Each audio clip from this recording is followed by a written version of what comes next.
आणि आपण पाहिलं की कालच पालकमंत्री पदाची यादी अधिकृतपणे जाहीर झाली। मात्र रायगड जिल्ह्यामध्ये पालकमंत्री पदावरून महायुतीमध्ये वादाची ठिणगी पडल्याचं पाहायला मिळतंय।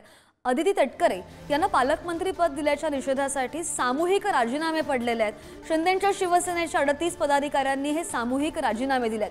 पालकमंत्री पद न मिळाल्यामुळे भरत गोगावले नाराज असल्याची माहिती आहे आणि त्यामुळे शिंदेंच्या शिवसेनेकडून हे सामूहिक राजीनामे पडल्याचं पाहायला मिळतंय।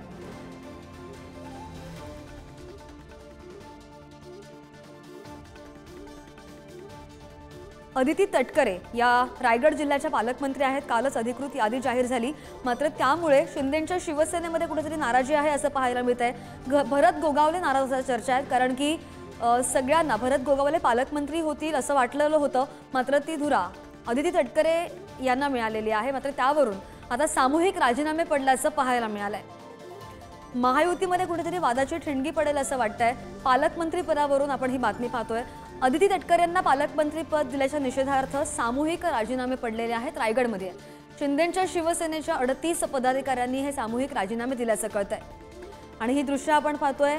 यादी बनवली गेली आणि या यादीवर या पदाधिकाऱ्यांनी सामूहिकपणे सह्या केलेल्या आहेत राजीनाम्याच्या।